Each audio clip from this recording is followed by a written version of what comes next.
You finally discover the secrets to time travel. All you ever needed was a banana and a microwave. We start things off by meeting self-proclaimed mad scientist Rintaro Okabe and his childhood friend Mayuri Shina. They are going to the Akihabara radio building to attend a seminar on time travel by a man named Dr. Nakabachi. While in the seminar, Okabe is reading through the doctor's notes when he realizes that the notes in his theory of time travel don't actually belong to him. Okabe calls him out, telling him he stole all this information from a man who back in the early era of the internet claimed to be a time traveler, John Titor. The doctor angrily tells Okabe not to compare him to that fraud. Okabe then asks for him to explain the differences between his work and the theories of John Titor. The doctor stammers, not having a good answer, just before a girl then taps Okabe on the shoulder, taking him out into the hallway. The girl then asks him what he was going to say about 15 minutes earlier, saying that it seemed really important. Okabe has no clue what she's talking about when he recognizes her as Kirisu Markase, a remarkable university student who's had several articles published in Science magazine. He then claims that she must be an agent from the organization, before pulling out his phone, telling the person on the other end not to worry. He'll somehow get out of this. Kirisu then grabs the phone out of his hand and it's turned off, with no one being on the other end. Yeah, Okabe is, he's a bit of a role player. Kurisu then again asks him what he was going to tell her about 15 minutes ago. Okabe says he sees through her tricks before running away. Once around the corner, he wonders to himself what she was talking about, as he's never met her before. Just then, his phone rings and he receives a scrambled video message. Mayuri then walks around the corner, and they talk briefly before we hear a blood-curdling scream in the building. Okabe goes to investigate, and upon turning a corner, he finds Kurisu, lying in a pool of her own blood. Outside the building, he tells Mayuri that he just saw a body, that it looked like it had been stabbed to death. A short time later, he is about to send a text to his friend Daru, informing him about what had happened. He clicks send and a strange sensation washes over him. He finds that the streets have become vacant and a strange satellite has crashed into the radio building he was just in. Later that day, at Okabe's makeshift laboratory named the Future Gadget Laboratory, they are working on a phone-controlled microwave, which has a weird side effect of turning bananas into a gelatinous form. Okabe then finds out that the seminar he attended at the radio building earlier that day was actually cancelled due to the satellite crashing into it, with his friends all telling him how mad he was about not being able to confront the doctor about his theories. Okabe begins to get concerned about his differing memories. Afterwards, as Okabe and Daru go to a lecture being held, in an elevator, Okabe demands to see Daru's phone, as he sent him a text about Kurisu being stabbed earlier that day. Daru then mentions that he got that text 5 days ago, but it was split into 3 different messages, so he thought it was spam. Okabe is shocked at the possibility that his messages were sent into the past, and as the doors to their elevator open, he finds Kurisu Markase standing in front of him, alive and unharmed. He is completely shocked at finding her alive, saying that just 3 hours ago, he saw her dead. He then begins to poke and prod her to see if she's actually real. Made uncomfortable by this, she walks away. Afterwards, she's presenting a lecture on the unlikeliness of time travel being a possibility, calling the idea foolish. Frustrated, Okabe can't help himself by jumping in and intervening, saying that it's far too early to decide if it's real or not. Kurisu welcomes the objection and opens up the lecture into a discussion, in which he gets promptly destroyed and humiliated by her superior logics and facts, as she easily dismantles every point he makes. Afterwards, Okabe makes his way to a nearby shrine, where he meets up with Mayuri and Ruka Urashibara, practicing some sword swinging. Mayuri texted him to come and help her out, because apparently she can't carry like 3 bags of produce by herself, which Ruka's father gave to her. Okabe thanks Ruka for giving them the food, and then roleplays his hand having been possessed, asking Ruka for help. Hey, mine too if you know what I'm saying. Which Ruka is happy to play along with. Okabe then thinks to himself all of the feminine qualities Ruka has. Afterwards, Okabe makes his way back to the lab, where he meets his landlord's new part-time employee, Suzuha Amani. She will be helping the landlord Yugo Tenoji, nicknamed Mr. Brawn by Okabe, with his CRT shop. Later that night, Okabe does some research about the differences between what he experienced throughout the day and his memories not matching up. On a message board, he finds someone calling himself John Titor, resurfacing once more, to talk about his time travel. Okabe believes this John Titor to be a fake posing as the original. However, as he tries to do some research on the original that posted in the early 2000s, he finds out that there's no record of him anywhere. Shocked, he tries going through his books that were written on him, finding them no longer there. He then calls Daru, asking him where he's put his books on John Titor, and Daru has no clue who that is. The next day, Okabe gets his photo taken by a strange woman. He runs over to her and asks her to delete it. She apologizes, saying she was just taking photos as proof of where she went today and what she saw, before then asking if he has information on an old retro PC model. She says she'll delete the photo if he finds out what sort of PC it is. He reluctantly accepts, and we find out her name is Moika. Afterwards, he makes his way over to a cat-made cafe, where Mayuri is also working. We're then introduced to another person who strangely goes along with Okabe's role-playing ways. Faris, Nyan Nyan. Inside the cafe, he meets with Daru, who tells him that the PC the woman is looking for is called an IBM 5100. Super rare and super hard to get a hold of. Back at the lab, they again begin experimenting with the phone-controlled microwave. They take a single banana off the bunch and place it in the microwave to begin the test, setting the timer for 120.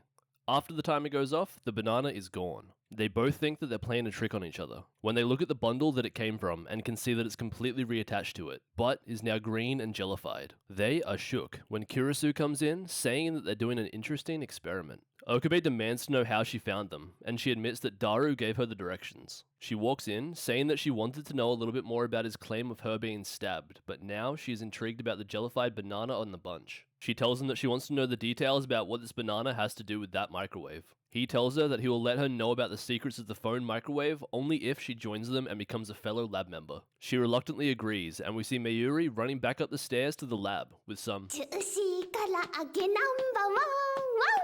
where, upon entering the lab, she is happy to see that there's finally another girl member to the team. They then run another experiment, trying to replicate the conditions that led to the text he sent to Daru about Kurisu being stabbed, arriving a week in the past. They place Mayuri's chicken in the microwave and begin the test, with Daru sending Okabe a text. After a short time, Mayuri, still just wanting to eat her chicken in peace, opens up the microwave, causing a burst of electricity to shoot across the room, splitting the desk the microwave was on and making a hole in the floor. The chicken unfortunately didn't make it. Okabe, however, checks his phone, finding that he did receive the text from Daru a full week earlier.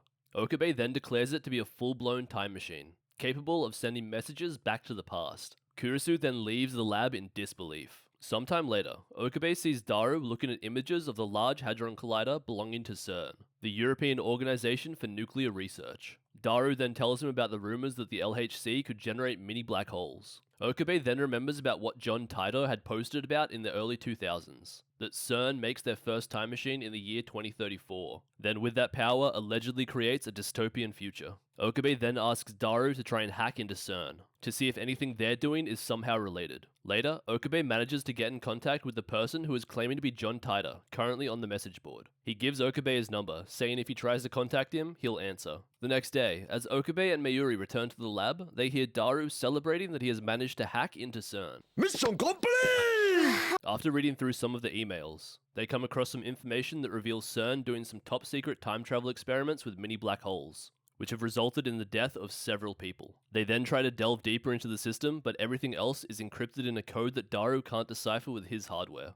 Okabe then messages the number he was given by John Titor, wanting to ask him something. He receives a follow-up sometime later, being told that the encryption is the proprietary programming language developed by IBM, and in order to read or decipher it, they would also need the IBM 5100 computer that Moika was looking for. While out doing his laundry, he happens to run into Kurisu, who is still in denial about his phone microwave being in any way a time machine, saying that there just must have been some kind of error and that she'll have no part of it anymore, and that she won't make the same mistakes as her father did. Okabe then apologizes for making her join the lab, telling her she won't have any obligation to come anymore. She begins to leave when he pulls her back, asking her if she knows anything about the IBM 5100, telling her that it's related to deciphering CERN's dark secrets. Thinking that he's just making it all up, she walks off. Sometime later, while eating lunch, Okabe receives a phone call from Mayuri, telling him that Faris has seen the PC that he's been looking for, and it's apparently in the shrine belonging to Ruka's family. As he makes his way over there, Kurisu, who has also been doing her own investigation on the IBM 5100, calls Okabe, asking him where he is. He tells her that he's going to the shrine and she quickly hangs up. After arriving at the shrine, we see Kurisu already there. Ruka then runs up and Okabe explains the situation to him. Ruka goes and tells his father, and after a short time the father comes back, explaining that when the IBN was donated to their shrine 10 years ago, they were told that someday a young man would appear who was in need of it, telling them to take good care of it. They then borrow the IBN, with Kurisu and Okabe struggling to carry it back to the lab. As they get back to outside the lab, Suzuha walks out of the CRT store and is super interested in what they're carrying. However, her mood changes completely when she notices the person helping Okabe, somehow knowing Kurisu's full name, then glaring at her, while in an attack position. Suzuha then gets called back inside the shop and Kurisu asks Okabe what that was all about. お前の目つきが悪いからだろう。 Once inside, they open up the box and set up the IBN 5100. Daru then gives Okabe a list of parts he will need in order for it to connect to his PC, and be able to decipher CERN's information. Okabe then sets out to gather the parts. While out looking, he runs into Suzuha, who helps him find a bunch of the replacements. After, she explains that she once knew someone who was really knowledgeable about the IBN. Okabe demands to get in touch with them, but Suzuha explains that that's impossible, because they're dead. He then asks her why she had such a strange reaction to Kurisu earlier. Suzuha apologizes, saying that it wasn't anything she'd done and she shouldn't act like that when Kurisu doesn't know yet, giving him a warning that he should be careful around her. Later that night, as they're hanging out, Daru manages to get the IBN connected to his PC. Mission complete second! Using the IBN, they manage to decipher CERN's encrypted files, where they find out that CERN has been actively doing time travel experiments for many years, and at least 14 people have been sent back in time during the testing. However, whenever someone is sent back in time, they cannot survive the journey, and end up in a gelatinous state similar to the bananas, as a result of their matter being squeezed at a molecular level while passing through the many black holes that have been generated. Despite the shocking news, Okabe vows to perfect the phone microwave, beating CERN to the punch of real time travel. The next day, they inform Mayuri about CERN's experimentations and their new goal to perfect their time machine before CERN does. They then dub the messages that they send into the past D-mails, beginning to experiment with it more heavily. It doesn't take long before they learn what time they can send the messages, how much data can be sent in a single message, and how far back they can send them. The next day, after continuously blowing up his phone since they first met, asking about the IBN 5100, Moika shows up at the lab wanting to see it. After seeing it, she requests that he loans it to her, which he refuses, saying he himself is borrowing it. But after he's done with it, she can borrow it. He's about to ask her to leave when all of the lab members come in. Having zero concept of secrecy, they all talk about the time machine openly, which Moika becomes interested in. Seeing no other option, Okabe declares her the newest member of the team, becoming lab member number 5. Daru then updates the phone microwave's programming, letting it be able to receive a D-mail from anyone, anywhere, not just the phone connected to the microwave. Before they run the first official tests, Mayuri shows Moika around the lab so she doesn't feel out of place. Wanting to test if they can actually change the past, Okabe sends himself a message of the winning lottery numbers. Upon sending the message, he experiences a similar sensation to the one he had previously at the satellite crash. After recovering, he asks everyone if the plan worked. However, no one else is now aware of the experiment ever taking place. Ruka then comes in, apologizing, letting Okabe know that he did take the lotto numbers that he gave him last week and put them in, but due to his own personal error, unfortunately got them wrong. Okabe then thinks to himself, remembering what John Titor had said on the message boards, deducing that the D-mail he sent must have shifted him to a world line in which Ruka had bought a lottery ticket, thus causing the experiment to never happen in the first place. Confused as to why he is the only one who is seemingly able to remember, he again contacts John Titor, who informs Okabe that he is indeed correct, but is also confused as to why he can retain his memories from a world line that has been altered, saying that he's never met anyone that has that power before. Titor then explains that he may be the savior, the one that will lead their world line beyond the 1% divergence point, and henceforth avoid the dystopian future CERN has planned. Nothing too serious? Okabe then explains the nature of worldline shifts to Daru and Kurisu, and how he seems to be the only one who remembers when the change occurs. He refers to this ability as リーディングしたいな。 As the experiments continue, Moika requests to send a D-mail. Upon doing so, Okabe shifts to a completely new world line, in which no one else remembers her ever interacting with any of them. The next day, Ruka comes by the lab, and listens in on their discussion about never having met Moika and their time traveling as a whole. He apologizes for listening in, but requests that they send a D-mail to his mother before he was born, saying that there's an urban myth about someone's diet, that you can influence a baby's gender before birth, that if you eat lots of meat, you'll end up having a boy, and lots of vegetables, a girl. Kurisu is completely confused, having made the fatal mistake of thinking up to this point that Ruka was in fact a girl. She thinks this is all just a big joke and wants to find out for herself. Placing her hand on his chest, she finds out that yes, he is a guy. Listening to Ruka's wishes, they send a D-mail to the pager belonging to Ruka's mother, telling her to eat lots of vegetables for a healthy baby. This causes Okabe to be yet again shifted to another world line, although after recovering, he doesn't notice any immediate changes from Ruka and can't bring himself to ask. The next day in the Cat-Made Cafe, as they're discussing the time machine, they're again overheard. These guys can't keep a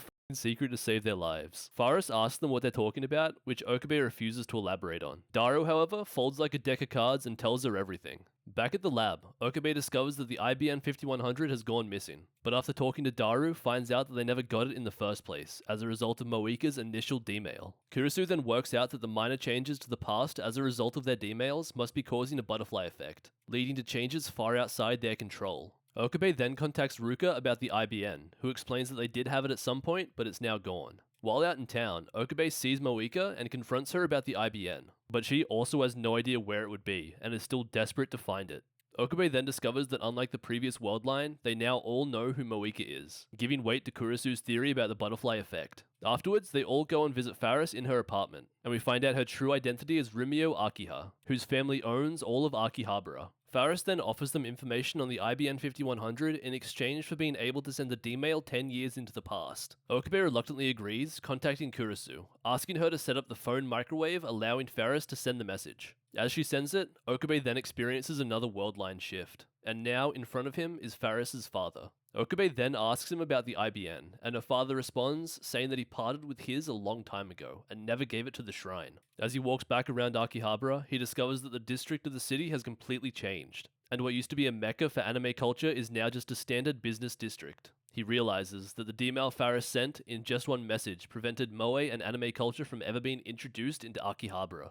Back in the lab, Okabe commits some slight sexual assault against Ruka, who he finds out is now actually a girl from his earlier sent D-mail. After being forced to sit on his knees for an hour as punishment from Kurisu for his actions, he makes his way outside, where he finds Suzuha, who reveals that she came to Tokyo to try and find her father, mentioning that she will leave town if she is unable to find him the next day. Okabe then declares her the newest lab member, inviting her to the lab for a farewell party. Back at the lab, as Okabe tells the team about his plan for the party, he receives a text from an unknown number, telling him that they're watching him, sending him the most intimidating picture they can find, a bit of jelly. Later, while shopping around for party food, Mayuri recalls how when Okabe was a child, he got super sick and she thought he would die. But one night, she saw a shooting star and made a wish for him to survive. And the very next day, he was better. He then remembers how he felt that night when he was sick, thinking how similar it was to his reading Steiner ability activating. He thinks that must have been when he first developed the power. Later that night, Suzuha doesn't attend the party, and instead sends a farewell text to Okabe, prompting him to send a D-mail to himself, ordering him to convince Suzuha to attend the party and stay in Tokyo. The next day, Okabe discovers that the CRT televisions in the electronics store below the lab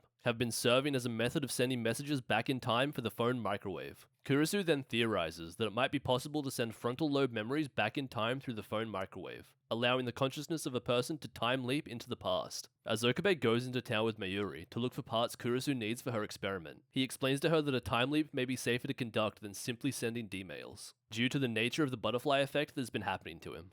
Along the way, they run into Suzuha, who tells Okabe that Kurisu allegedly works for CERN. Back at the lab, Kurisu denies the allegation. She then tells Okabe about the problems she has with her father, who grew to hate her because she surpassed him in scientific prowess, worrying that if they really make this machine that is able to send someone's memories back to the past, then there will be no chance of them ever rekindling a relationship because of his jealousy. Later that night, after being forced out of the lab, Okabe receives another threatening text telling him he knows too much, with the image of a doll's severed head being attached. Okay, this one is actually threatening. He then returns quickly to the lab as he fears for Mayuri's safety. He gets back, finding the lights off and no one around. He hears water running from the bathroom, opening the door, where he just finds Kurisu and Mayuri taking a bath together. After being scolded by Kurisu for being a pervert, Daru comes in, informing them that the lab has been connected to the CERN network without them knowing. This, however, now lends them the ability to use the Large Hadron Collider whenever they want, which will let them compress memories into the size limit imposed by the D-mail system. The next day, Kurisu completes her time machine,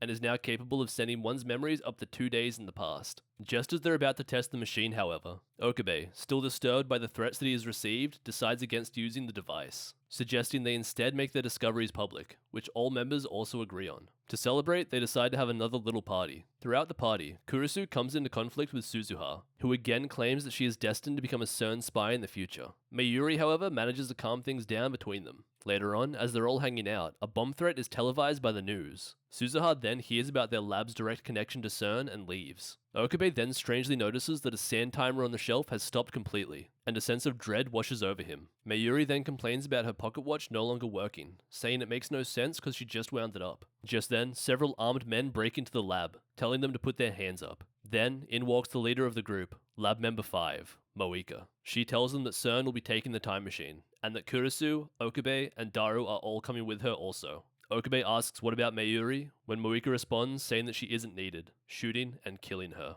Moments pass after Mayuri's death and we see Okabe holding her dead body. Moika tells him to get away from her. Just then, Suzuha busts into the lab, dealing with a few of the masked men before getting into a showdown with Moika. She then tells them that she turned the TV on downstairs, meaning that the time leap machine will now be working. This creates enough of a distraction for Okabe to get the time leap headset on and for Kurisu to set it up. Just as he is about to time leap, we see Kurisu get shot also. He comes to in a panic state at 5 PM on the same day. Okabe then frantically asks everyone where Mayuri is. Then, after finding out that she's heading to Ruka's, tells them all to get out of the lab and that the party is cancelled. While frantically running around, trying to find Mayuri, he receives a phone call from Kurisu, who accurately deduces that he must have made a time leap from the future. He tells her that she's correct, but he doesn't have the time to elaborate right now, just telling her to get far away from the lab. After finding Mayuri, he rapidly explains that they need to get as far away from here as possible, and they need to leave now. Mayuri is worried about him, but goes along regardless, making him promise to tell her why he's acting this way later on. As they arrive at the train station, Okabe realizes that the trains are still shut down due to the bomb threat, before then getting approached and being held at gunpoint by one of Moika's men. They manage to escape, but as they attempt to flee them all, Okabe is tackled to the ground.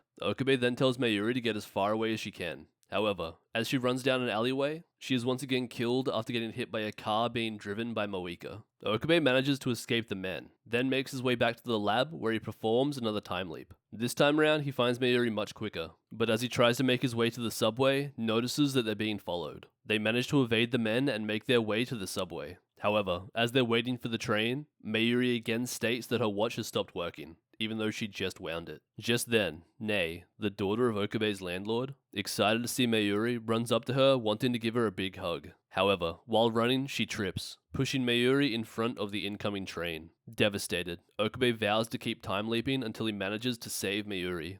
As he goes on, each attempt he makes fails, as if fate itself is making sure that she always dies at the exact same time. Following this, out of desperation, he texts Moika, saying that he wants to talk to her alone. He uses one of his gadgets as a fake gun, then gets her real gun and forces her to tell him everything. We learn that her group are known as Rounders, working for CERN. Their mission was to recover the IBN 5100, but after CERN found out about their completion of the time machine, and their intent to release it to the public, they became a higher priority and are now the target. Okabe then gets knocked unconscious by one of the backup Rounders, and sometime later, Mayuri is again killed. After time leaping again, Okabe begins to fall into despair over his repeated failures of saving Mayuri, when he is then approached by Kurisu, who gets him to reveal the entire situation to her. She then comes up with a plan on how they're going to fix this, priming the time leap machine to go back to when it was first created, then giving him a trigger phrase so the Kurisu in the past will know that he is from the future, saying that he probably won't need it as she would just believe him if he said he's from the future. After being sent back in time to just before the time leap machine's completion,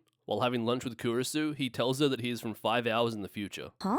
何そのバカっぽいセリフ Yeah, she doesn't believe him at all. He then gives her the trigger phrase, which is that what she wants now, most of all, is her own personal fork. Embarrassed, she now believes him, and they go to the lab to discuss further. As they're discussing how to prevent Mayuri's death, Suzuha approaches them, dropping some bombs, telling them that in order to save Mayuri, they need to escape their current world line known as the Alpha World Line, in which Mayuri is destined to die, and CERN is destined to take over the world. She explains they must cross the 1% divergence point into the Beta World Line where the outcome might be different. She then takes Okabe and Kurisu to the radio building where the crashed satellite is, where she reveals that she is the one known as John Titor from the year 2036, and the satellite is her time machine. Suzuha then explains how CERN was able to build a time machine and then use it to create a totalitarian world in 2036, stating that she had originally planned to simply travel to 1975, acquire the IBN 5100, and make sure it was safe until the time was right to give it to them, but instead made a detour to 2010 in order to look for her father. She then tries to start the time machine up, but discovers that it's broken down. A short time later, Suzuha thinks that the reason it's broken down must be due to the thunderstorm that happened the other night. Okabe realizes that it's his fault, that because he sent a D-mail ordering himself not to let Suzuha leave, that night the time machine got damaged. He then, with the help of Kurisu, leaps back 2 days before the completion of the time leap machine, where he gathers the lab members and informs them all about what's been happening, showing them Suzuha's time machine. Daru is then tasked with trying to fix the time machine, and Mayuri suggests that in the meantime they should all try and find Suzuha's father, using the pin badge her father gave her as a clue. After spending the day searching around for a bit, they come across a badge maker, and after some brief introductions, I am math scientist.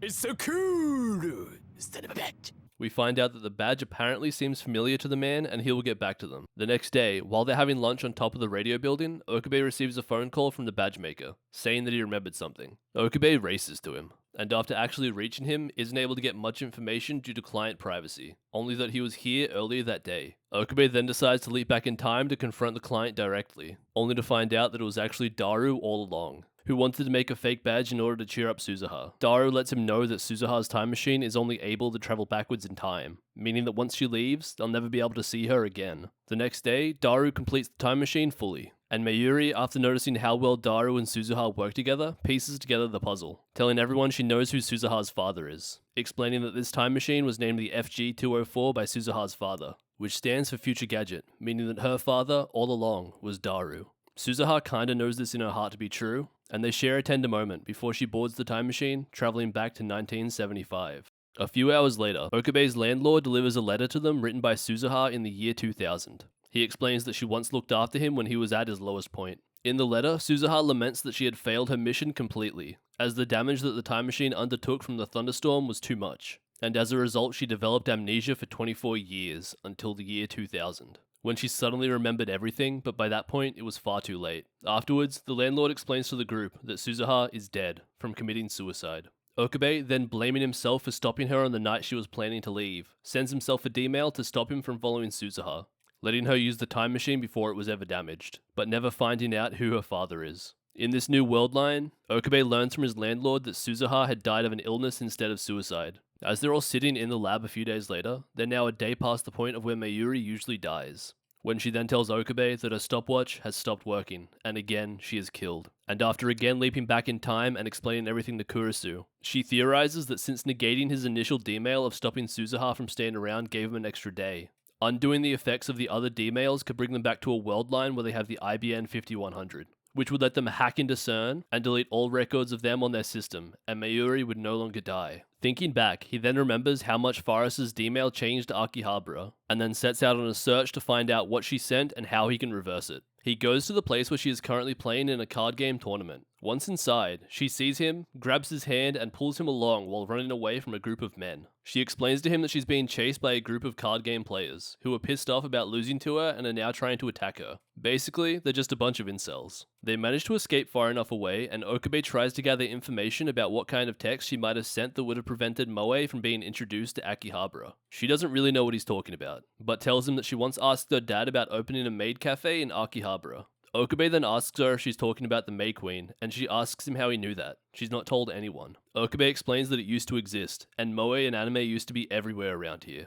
And we then see that Faris herself has some kind of reading Steiner ability to a lower extent. Okabe then takes her to where the maid cafe used to be. This jolts Faris's memory of the previous world line, and the D-mail that she sent. The incel gang then catches up to them, who then proceed to beat up Okabe, which is a small amount of pain compared to all the he's been through lately. Then they begin to take Faris away, when Faris's father arrives, saving them. Okabe then learns that he had to sell his IBN 5100 in order to pay the ransom for a kidnapping that Faris had gone through when she was younger. Later on, Faris comes and talks to Okabe, letting him know about the D-mail she sent, that about 10 years ago, her father got onto a plane, which then crashed. And in order to prevent that, her D-mail that she sent was a fake ransom note, causing him to never board the plane in the first place. She, however, has now accepted the reality of her father's death, understanding that if she doesn't do this, Mayuri will instead die. She then agrees to send another D-mail, cancelling out her previous one, turning Akihabara into the anime wonderland once more. The IBN 5100, however, remains out of Okabe's reach. The next day, trying to quickly go down the line on fixing the past, Okabe makes his way to the shrine, where he tells Ruka that she used to be a guy. This understandably doesn't go over well, no matter how he tries to explain it. Back at the lab, he gets in trouble off of Mayuri and Kurisu for making her cry again, when he pulls Kurisu aside, telling her about it properly. Ruka then texts Okabe to meet her at the shrine,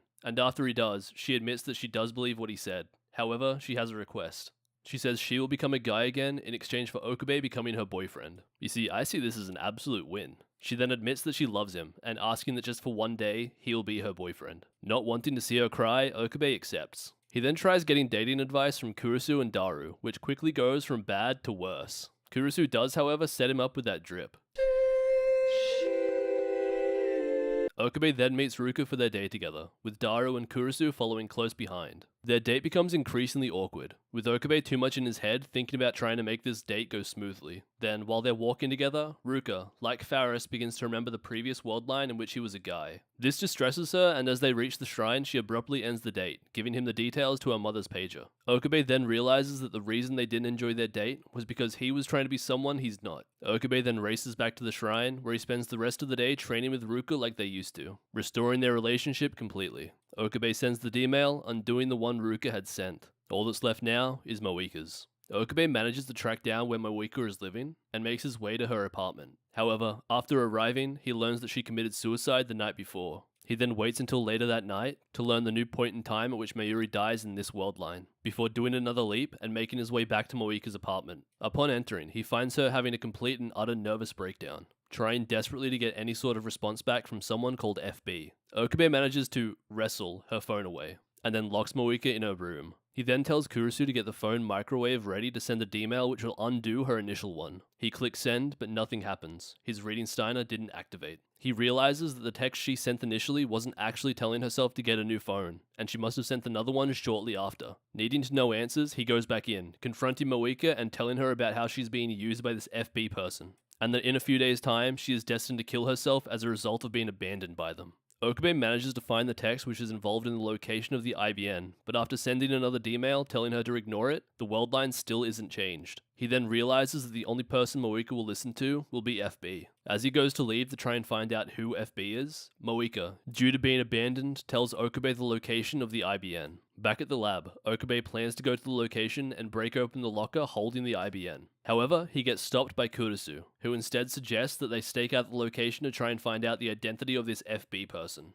As Okabe stakes out the locker in which the IBN is located, Moika joins him, bringing him some food, saying that she too wants to see who FB is. The next morning, they see someone taking the package, which is passed along to several different people, one of which is Okabe's landlord, Mr. Braun, before it then gets loaded onto a plane bound for France, where CERN is located. Okabe, Kurisu, and Moika then go to confront Mr. Braun to find out what he knows about FB. They go to his house and briefly talk before Okabe asks Mr. Braun if he knows who FB is. Mr. Braun then tells Moika that she's sold them out, revealing that he is the one known as FB. He then tells them that Nay is sleeping, so they should go somewhere else, taking them to a construction yard. This guy just admitted to be the one working for the company that is trying to kill you and all your friends, and you just go somewhere with him? Anyway, once there, Mr. Braun reveals to the group that he has been working for CERN ever since he was saved by them when he was a little kid, climbing his way bit by bit up the ladder, ending up where he is now. He tells them that he thought about running several times, but because of his daughter, Nay, he never could, because he knows what they would do to her if he ran. He then reveals to Moika that he truly had no care for her in any way, and that she was just a tool for him, one that had outlived its use.